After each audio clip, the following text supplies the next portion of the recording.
저는 1월 한 달 동안을 다시 비긴 어게인 계속적으로 새벽 예배 또 주일 낮 예배 말씀을 전거하고 있습니다. 오늘은 다시 말씀으로 축복과 영광의 자리로 나아가라.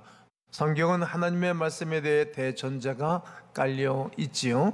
히브리서 11장 3절을 읽겠습니다. 시작.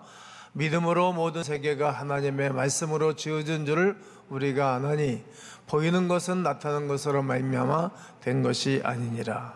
즉 이 세상이 하나님의 말씀으로 이루어져 있는 것을 대전제로 하는 말씀입니다. 마태복음 4장 4절에도 예수께서 대답하여 이르시되 기록되었으되 사람이 떡으로만 사는 것이 아니요 하나님의 입으로부터 나오는 모든 말씀으로 살 것이라 하였느니라 하시니, 이런 성경적 전제는 말씀의 귀중함, 말씀의 권위, 말씀이 갖고 있는 가치를 증언하고 있는 것입니다. 온 세상이 말씀으로 지어졌고 이 만물 가운데 하나님의 형상으로 지음받은 하나님의 사람으로 살아갈 것을 말씀하는 것입니다. 그렇다면 우리는 하나님의 말씀을 늘 대해야 되겠죠. 하나님의 말씀을 내 오간을 통하여 먹어야 할 것입니다. 떡만 먹지 말고 말씀을 먹는 삶을 살아가야 할 것입니다. 하나님의 말씀을 먹는다는 것은 첫째로 말씀을 읽는 것입니다. 그런 의미로 계시록 1장 3절을 한번 읽어보지요. 시작. 이 예언의 말씀을 읽는 자와 듣는 자와 그 가운데 기록된 것을 지키는 자는 복이 있나니 때가 가까움이라. 예언의 말씀을 읽는 자가 복이 있다. 그 가운데 말씀을 지키는 자가 복이 있다라고 말씀을 하십니다. 말씀을 많이 읽어야 됩니다. 말씀을 많이 읽는다는 말은 말씀을 많이 먹는다는 의미가 되는 것입니다. 재미가 있든 없든 뜻을 알든 깨달지 못하든지 간에 성경을 읽으셔야 합니다. 그리고 매일 읽는 습관을 가지셔야 됩니다. 정기적으로 습관을 따라 우리가 음식을 먹듯이 습관을 따라 하나님의 말씀을 먹는 훈련을 해야 됩니다. 한때는 완독하고 한때는 말씀을 깊이 먹는 그러한 큐티하는 시간들도 가져야 됩니다. 그러기 위해서 말씀을 묵상하고 암송하고 말씀을 공부하는 깊이 있는 말씀 가운데 거해야 됩니다. 말씀을 먹되 깊은 맛을 알고 먹기까지 우리 신앙의 삶이 성숙되어져야 합니다. 디모데후서 3장 14절 오늘 본문을 보면 그러나 너는 배우고 확신한 일에 거하라. 너는 내가 누구에게서 배운 것을 알며 누구에게서 배웠느냐에 따라서 사람이 달라지겠죠. 왜 우리가 명문을 가려고 하는 것입니까? 좋은 선생님이 있어서 그런 것입니다. 우리가 누구를 통해서 말씀을 배우고 누구를 통해서 말씀을 받았느냐에 따라서 그 사람의 신앙의 척도가 달라지는 것을 알 수 있습니다. 그리고 그 말씀을 확신 가운데 살아가야 될 것을 말씀하시는 것입니다. 또 말씀을 먹는다는 것은 설교를 경청하는 것입니다. 주일 예배, 주일 저녁 예배, 수예배, 철야 예배, 모든 공예 예배 속에 그리고 새벽 예배 말씀을 경청해야 하나님의 말씀의 경험이 일어나는 것입니다. 그러므로 하나님의 말씀을 먹기 위해서는 늘 하나님의 말씀을 설교를 잘 경청해야 합니다. 설교를 경청하는 것에는 두 가지 관계가 있습니다.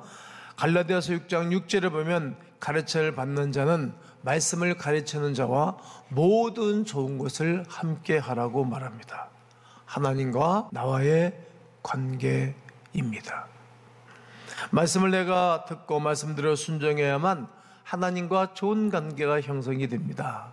하나님 말씀 없이 내 마음대로 살면 하나님의 관계가 좋아질 이유가 없겠죠. 어디든지 내규가 있고 법령이 있습니다. 국가에도 있고 회사에도 있죠. 관계를 소홀히 하게 되어지면 회사 사장님하고도 사이가 불편해질 겁니다. 이처럼 하나님의 말씀 우리가 정기적으로 대하면서 하나님과의 관계가 깊어지는 것입니다. 또 하나는 설교자와의 관계입니다. 말씀을 전해주는 자와 관계가 아주 중요합니다. 설교자와 불편한 관계가 있으면 말씀이 들리지가 않습니다. 하나님과의 관계의 말씀을 전하는 자와의 관계를 바로 해야만 온전히 경청할 수 있고 그 말씀을 듣는 가운데 내 속에서 영혼의 변화의 역사가 일어나는 것입니다. 설교가 귀로만 듣는 것이 아니라 마음과 영으로 말씀을 받는 것이기 때문입니다. 설교를 경청하면서 우리 하나님의 음성을 늘 들으시는 하나님의 사람들 되기를 주의 이름으로 축복합니다. 그러기 위해서는 세 가지가 필요합니다. 늘 준비된 자세로 들어야 합니다. 설교가 바로 들리기 위해서는 여러분이 준비된 자세로 하나님의 말씀을 들어야 합니다. 예배를 위하여 늘 준비하셔야 합니다. 준비된 예배를 드려야 그때마다 주시는 은혜를 받습니다. 설교를 바로 듣기 위해 기도하시라는 말입니다. 내가 설교를 바로 듣기 위해서 기도하고 또 설교자를 위해서 기도할 때 설교자를 통해서 하나님이 주시는 그 음성을 내가 받을 수 있기 때문입니다. 두 번째로는 마음을 열고 들어야 됩니다. 편견과 선입견을 가지고 있으면 설교가 들리지가 않습니다. 사람의 생각을 바꾸고 시스템을 바꾸는 것이 하나님의 말씀입니다. 그러하기에 1대, 2대, 3대 예수님을 잘 믿으면 스펀지에 물을 빨아들이듯 말씀을 잘 끌어당겨 가는 것입니다. 늘 말씀을 받을 때 마음을 열고 받아야 합니다. 또 말씀을 사람의 말로 듣지 않고 하나님의 말씀으로 받아야 됩니다. 데살로니가전서 2장 13절의 말씀을 다 함께 읽겠습니다. 시작. 이러므로 우리가 하나님께 끊임없이 감사함은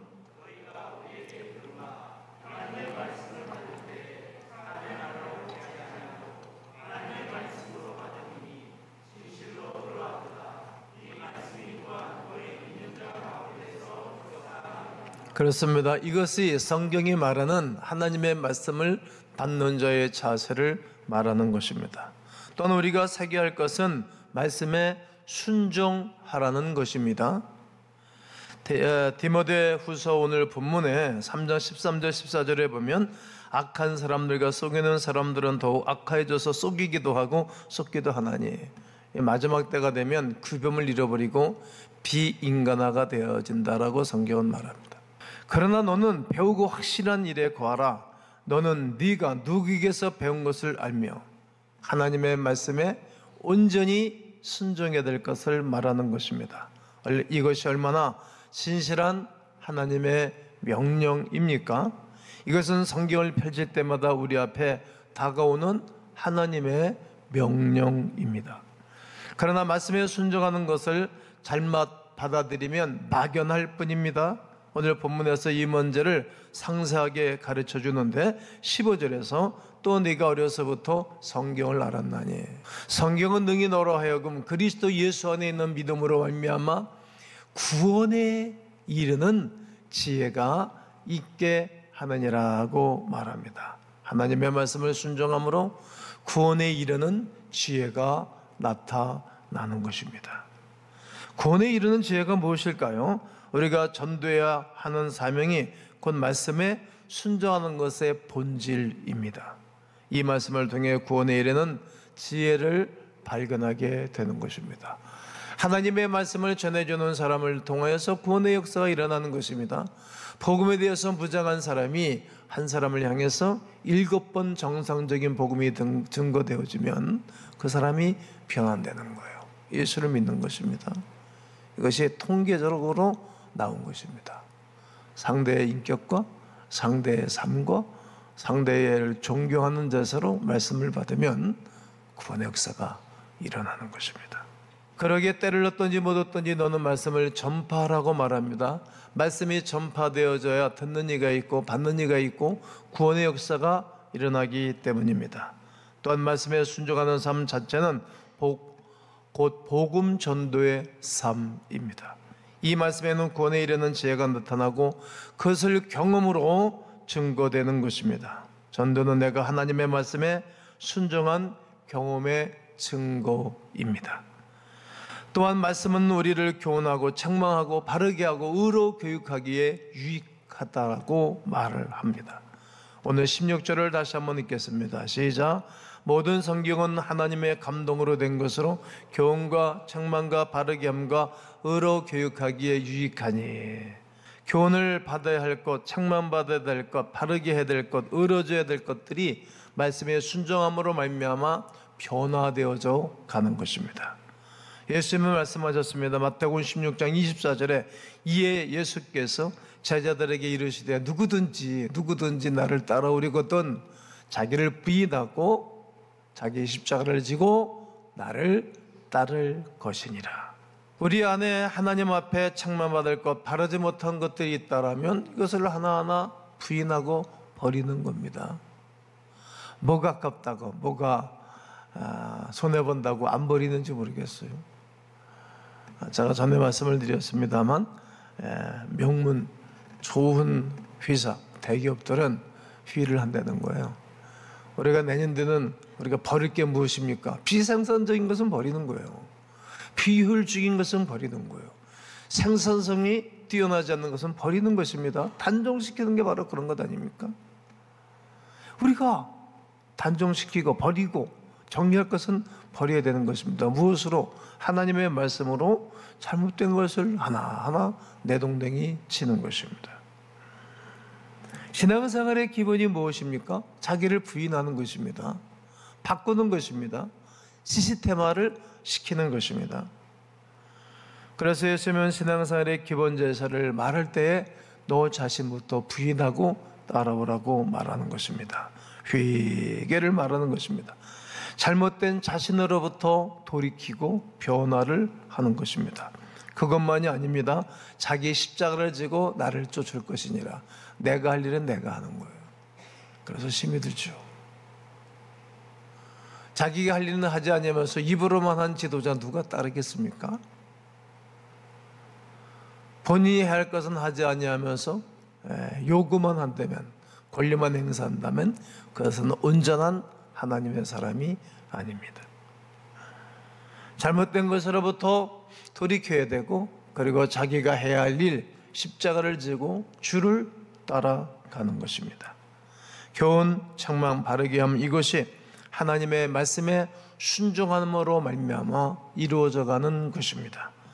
하나님의 말씀에 순종하지 아니하면 하나님의 교훈을 알지 못하며 우리에게 바르게 함이 나타나지가 않는 것입니다. 하나님의 말씀을 순종하려니 이 말씀에 바로 교훈, 책망, 바르게 함, 의로 교육하기에 이르는 그 효력이 발생되는 것입니다. 난 여러분 속에 이런 새 창조 역사와 변화 역사가 일어나기를 주의 이름으로 선포합니다. 말씀 안에 약속이 있습니다. 말씀에 순종한 말씀 안에 있는 하나님의 은혜를 맛보게 되는 것입니다. 맛을 보지 못하면 알 수가 없지 않습니까? 우리가 하나님의 은혜도 맛봐 알아야 됩니다. 하나님의 말씀과 함께 하나님의 은혜를 맛본 사람들은 계속 달려갑니다. 그리고 그 은혜 안에 거하게 되는 것입니다. 특히 신명기 8장에서 모세를 통해서 주시는 말씀이 있습니다. 한번 크게 읽어보겠습니다. 시작. 너를 낮추시며 너를 줄이게 하시며 또 너도 알지 못하며 내 조상들도 알지 못하다. 만나를 내게 먹이신 것은 사람이 떡으로만 사는 것이 아니요 여호와의 입에서 나오는 모든 말씀으로 사는 줄을 네가 알게 하려 하심이니라. 그렇습니다. 하나님의 말씀에 순종함과 그리고 결단함이 있을 때 그 은혜를 맛보게 되는 것입니다. 그 은혜에는 두 가지가 있는데, 첫째는 사랑입니다. 첫째는 사랑. 요한복음 14장 21절에 나의 계명을 지키는 자라야 나를 사랑하는 자니. 하나님 말씀을 지키지 않는 사람은 예수님을 사랑하지 않는 거죠. 집안의 부모의 교훈을 저버리고 딴 길로 가는 사람은 부모를 사랑하지 않는 거죠. 역행하는 거죠. 내 아버지께 사랑을 받을 것이요 나도 그를 사랑하여 그에게 나를 나타내리라. 하나님 말씀에 누가 순종을 많이 할 것인가? 변화받은 사람이 누구인가? 그 사람을 통해서 예수님이 나타나신다는 말이죠. 말씀과 함께 하나님의 사랑을 알게 하시는 것입니다. 하나님의 사랑을 알고 싶으십니까? 그 계명을 지키고 싶지 않으십니까? 그렇다면 축복과 은혜를 맛보는 것은 거리가 점점 멀어지는 것입니다. 하나님의 은혜와 하나님의 역사를 가까이 맛보고 싶은 분들은 그 안으로 들어가는 거예요. 똑같이 믿음 생활하고 똑같이 신앙생활하고 한 목사의 설교를 듣는데도 어떤 사람은 맛보는 사람이 있고 어떤 사람은 전혀 거리가 먼 사람이 있는 것입니다. 하나님의 사랑은 직접적으로 드러나 있지 않고 숨겨져 있습니다. 아무에게나 하나님의 사랑은 드러나지 않습니다. 말씀을 순종하는 자들에게 사랑이 나타나는 것입니다. 자기 민족을 사랑하면 자기 민족을 사랑하는 행동을 합니다. 교회를 사랑하면 교회를 사랑하는 행동을 합니다. 나타내 보는 것이 나타나는 것입니다. 행동입니다. 그런 사람을 통해서 사랑이 나타나는 것입니다. 또 하나는 복입니다. 복이 있는 것입니다. 성경은 복에 대해서 엄청나게 많은 곳에서 말을 하고 있습니다. 신명기 4장 40절을 함께 읽겠습니다. 시작. 오늘 내가 네게 명령하는 여호와의 규례와 명령을 지키라. 너와 네 후손이 복을 받아 네 하나님 여호와께서 내게 주시는 땅에서 한없이 오래 살리라. 하나님 말씀을 지키는 사람은 너가 복을 받고 네 후손이 복을 받는다는 말입니다. 우리가 하나하나 지키는 거예요. 그러면 내가 복을 받는 거예요. 누가 주십니까? 복을 하나님이 주시는 거예요. 내 자녀들이 복을 받고 후손들이 복을 받는다 말씀합니다. 내 하나님 여호와께서 내게 주시는 땅에서, 여러분 대한민국 땅에서 살고 있지 않습니까? 그 땅에서 한없이 오래 살리라. 어떻게 이런 단어를 우리에게 최상의 단어를 선택해서 구별해 주셨는지 몰라요. 내가 한없이 오래 살리라. 요한복음 15장 7절에 너희가 내 안에 거하고 내 말이 너희 안에 거하면 무엇이든지 원하는 대로 구하라. 그리하면 이룰 것이다. 하나님 앞에 기도하고 간구하는 것들이 받는 길은 하나님 말씀 안에 거하는 것입니다. 말씀에 기초해서 기도하는 것입니다. 말씀이 없는 기도 생활은 일반인들도 다 종교 속에 있는 사람들도 다 합니다. 그러나 우리는 예수께 구하고 찾고 두드리라는 말씀을 붙잡고 기도하기 때문에 주님이 이루신다고 약속하시는 것입니다. 데살로니가 후서 3장 1절에도 끝으로 형제들아 너희는 우리를 위하여 기도하기를 주의 말씀이 너희 가운데서와 같이 퍼져나가 영광스럽게 되고 주의 말씀이 온 땅에 전 세계에 퍼져나가서 영광스럽게 해라. 여러분 하나님의 사람으로 우뚝 세워져 있는 그 사람이 영광스러운 것 아닙니까? 온 세계가 하나님의 영광으로 서도록 하라고 말하는 것입니다. 사도 바울은 데살로니가 교인들이 하나님의 말씀에 순종하고 있다고 말하는 것입니다. 야, 순종하는 너희들 말이야. 너희 동네에서만 오래 살라고 하지 말고 전 세계에 나가서 복음을 전해주라는 것입니다. 이제 우리가 끊임없이 해외로 선교도 보내고 또 선교사도 파송하고 거룩한 사역에 동참하고 있지 않습니까? 그 나라가 복이 있는 거예요. 그리고 그 땅이 발로 밟는 땅들이 너와 내 후손들의 땅이 될 것이라고 약속하는 말씀이 이루어질 줄로 믿습니다. 하나님 말씀 안에 하나님의 복이 있는 것입니다. 말씀 안에 하나님의 사랑이 있는 것입니다. 이 언약을 풍성히 누리는 말씀에 통하는 이 세대의 그리스도인으로 살아가셔야 합니다. 이처럼 다시 말씀으로 돌아가면 선한 일을 온전히 할 수 있습니다. 오늘 17절에 보면 이는 하나님의 사람으로 온전하게 하며 모든 선한 일을 행한 능력을 갖추게 하려 함이라. 말씀이 없는데 어떻게 선한 일을 할 수 있겠어요? 말씀이 없으니까 내 마음대로 살고, 말씀이 없으니까 내 생각대로 행동하고 사는 거죠. 그런 사람을 통해서 선한 능력을 행할 수가 없는 것입니다. 선풀이 달린 사람은 누구일까요? 하나님의 말씀에 근거해서 살아가는 사람에게는 가정과 이웃과 친구, 직장, 그리고 사업장, 교회, 이웃교회, 노예, 총회, 국가와 민족, 선교지에 선풀이 달린 사람입니다. 아, 그분은 참 훌륭하시오. 하나님의 일에 귀하게 쓰임받는 사람이야. 아주 온전히 순종하는 분이야. 이렇게 소문난다는 거예요. 모든 이방인 교회들이 너희를 너희 교회를 안다라고 성경은 말해요. 그러니까 우리 민족 안에서만이 아니라 전 세계 모든 나라에서도 코리안 크리스찬들, 또 광음교회, 전 세계의 사람들이 알게 되는 거예요. 골로새서 3장 16절에 그리스도의 말씀이 너희 속에 풍성히 거하며, 말씀이 풍성히 거하며 모든 지혜로 피차 가르치며 권면하고 시와 찬송과 신령한 노래를 부르며 감사하는 마음으로 하나님을 찬양하라고 말합니다. 그리스도의 말씀에 풍성히 거하여 가르치고 권면하고 기도하고 찬송하고 감사하라고 했습니다. 그러니까 말씀이 없는 찬양, 말씀이 없는 기도, 말씀이 없는 교제는 부족한 것입니다. 말씀이 있는 교제는 든든합니다. 만나면 좋은 친구, 이렇게 노래하듯이 만나면 믿음이 좋아지는 거예요. 만나면 삶이 아름다워지는 것입니다. 말씀이 없는 사람들의 공동체, 말씀이 없는 사람들의 모임은 늘 불안하고 위태롭고 상처를 받대. 어디가? 영원히 상처를 받는 것입니다. 그러니까 말씀과 함께 어우러져 이 땅을 살아가야 하는 것입니다.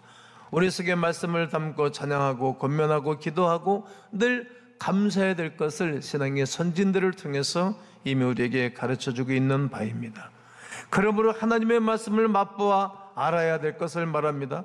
하나님의 사랑을 맛보면, 하나님의 복을 맛보면 기쁨으로 그 복을 누리고 이 땅을 살아가기에 그의 삶이 기쁨이고, 그를 만나는 모든 이들에게 마치 비타민처럼, 마치 좋은 누룩처럼 사람들을 분위기를 만들어가고 전체를 부풀게 한다는 거예요. 사람 하나가, 훈련된 사람 하나가 얼마나 중요한지 모르는 것입니다. 우리 모두 축복의 자리, 영광의 자리로 나아가는 하나님의 사람들이기를 주의 이름으로 축복합니다. 성도 여러분, 말씀을 먹는 삶을 사시기를 바랍니다. 말씀을 읽어야 합니다. 말씀을 잘 경청하는 사람은 그 영혼이 살아나는 것입니다. 하나님과의 관계, 설교자의 관계가 좁아지고 준비된 자세로 말씀을 받고 마음을 열고 주의 말씀을 받아야 됩니다. 그때마다 내 안에 하나님의 말씀이 거하고 성령이 거하면서 나는 신적인 존재, 신이 아니라 신적인 그런 사람으로서 하나님의 말씀을 이 땅 위에 편만하게 하는 것입니다. 말씀에 순종하는 삶을 살아가는 것입니다. 구원에 이르는 지혜가 반드시 생깁니다. 유익하게 됩니다. 십자가를 지고 예수님을 따를 수 있는 사람으로 변해가는 것입니다.